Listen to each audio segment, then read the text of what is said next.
ये घटना केवल मात्र कोई एक बाजिलपुरिया के साथ नहीं, निरंतर मुख्यमंत्री ने विश्वास दिलाया कि न्याय दिलाया जाएगा, क्रिमिनल पकड़े जाएंगे। आज तो बड़ी कार्रवाई नहीं मानता हूं। मनोहर लाल जी बेहतर मुख्यमंत्री थे, लॉ एंड ऑर्डर को तो कंट्रोल करे बैठे। विश्राम बेहतर होम मिनिस्टर थे। रिमोट कंट्रोल क्रिमिनल का अगर दिल्ली से चल रहा है तो दिल्ली जाकर में रहे। वो दिन दूर नहीं होगा जब पंजाब या पुराने महाराष्ट्र या यूपी जैसे हालात हरियाणा में अगर इस तरह की घटना सेशन से पहले होती तो भी देश मान लेता। मैं तो स्वयं उनको हफ्ता पहले मिलकर आया था और बिल्कुल स्वस्थ मुझे दिखे। हाँ, निरंतर थ्रेट्स बारी बारी दी जा रही है। आज कमिश्नर ऑफ पुलिस से मिलकर हमने यही आग्रह किया है कि इमीडिएट जितने स्पेशल स्टाफ या देश अपने प्रदेश के अंदर स्पेशल टास्क फोर्स के जितने यूनिट्स हैं उन सबका सहयोग लेकर उन लोगों को इमीडिएटली ट्रेस किया जाए, सख्त से सख्त कार्रवाई हो। जो लोग इन्वॉल्व रहे हैं उनके प्रति कड़ा एक्शन लिया जाए। और जैसे पहले थ्रेट परसेप्शन पर हरियाणा पुलिस ने सिक्योरिटी कवर राहुल को दे रखा था, वो कवर दोबारा दिया, क्योंकि पिछले महीने जो 2 सिक्योरिटी गार्ड बाजिलपुरिया को दिए हुए थे उनको विड्रॉ किया गया। स्वयं मेरी सीपी गुड़गांव से बात हुई, उन्होंने मेरे को विश्वास जताया था कि हम थ्रेट परसेप्शन जो एक प्रोसेस है हर 6 महीने में करने का, उसको दोबारा करवाकर सिक्योरिटी कवर देंगे।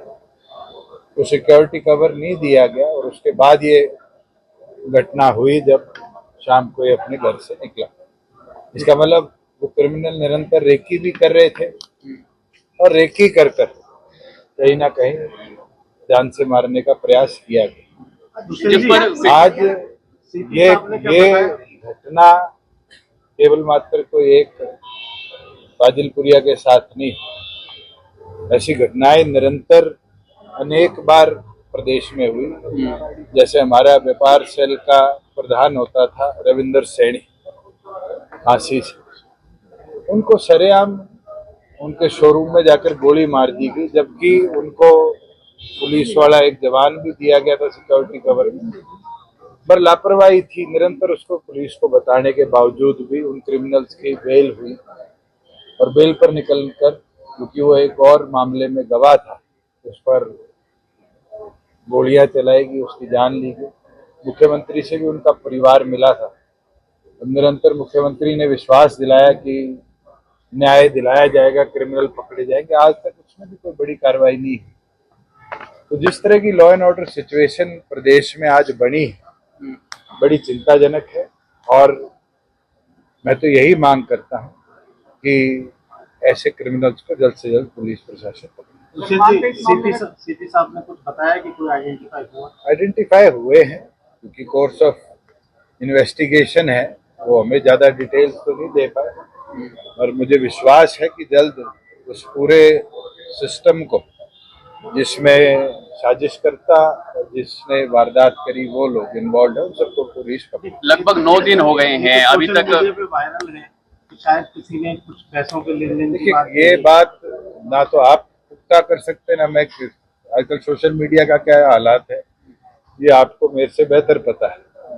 जिस तरह से 9 दिन हो गए हैं, 9 दिन में अभी तक हमलावर जो है वो गिरफ्तार नहीं यही चिंता का विषय था, और इसलिए आज पूरा जननायक जनता पार्टी का परिवार एकत्रित होकर और कमिश्नर ऑफ पुलिस से मिलने आए हैं। उस समय आप सरकार में शामिल थे, अब और उस समय की लॉ एंड ऑर्डर आप क्राइम की रिपोर्ट उठा लीजिए। मैं तो ये मानता हूँ मनोहर लाल जी बेहतर मुख्यमंत्री थे, लॉ एंड ऑर्डर को तो कंट्रोल करे बैठे थे। विश्राम बेहतर होम मिनिस्टर थे कि क्रिमिनल उस समय प्रदेश के अंदर वारदात से तो बचते थे। जब से होम विभाग मुख्यमंत्री के पास आया तब से जिस तरह के हालात प्रदेश में बन रहे, मुझे लगता है पुलिस प्रशासन पर मुख्यमंत्री की पकड़ नामात्र। देखिए, रिमोट कंट्रोल क्रिमिनल का अगर दिल्ली से चल रहा है तो दिल्ली जाकर पकड़िए, और मुख्यमंत्री का अगर दिल्ली में कंट्रोल है और आपके पास पता है रिमोट किसके हाथ में जाकर, तो उसको जाकर समझा दीजिए कि अगर इसी तरह के हालात प्रदेश में रहे, वो दिन दूर नहीं होगा जब पंजाब या पुराने महाराष्ट्र या यूपी जैसे हालात हरियाणा में पड़ते। विकास बराला और फायरिंग जो है वो पुलिस की लापरवाही है, जो थ्रेट आर्गुमेंट देखी है। देखो, बिल्कुल लापरवाही है। जब बारी बारी लिखित में पुलिस प्रशासन को दिया गया कि सिक्योरिटी विड्रॉ ना करी जाए और सिक्योरिटी विड्रॉ करी गई, साफ दिखता है और कि इस तरह की घटना को अंजाम देने के लिए रास्ता बनाया।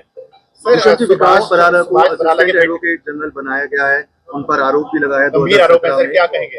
ये मुख्यमंत्री और एजी का प्रेरोगेटिव है और वो किसको चाहे, आपकी अगर 5 साल की प्रैक्टिस है, आपको बनाना चाहे बना सकते हैं। अब इसका जवाब तो मुख्यमंत्री दे कि उनने क्यों बनाया है।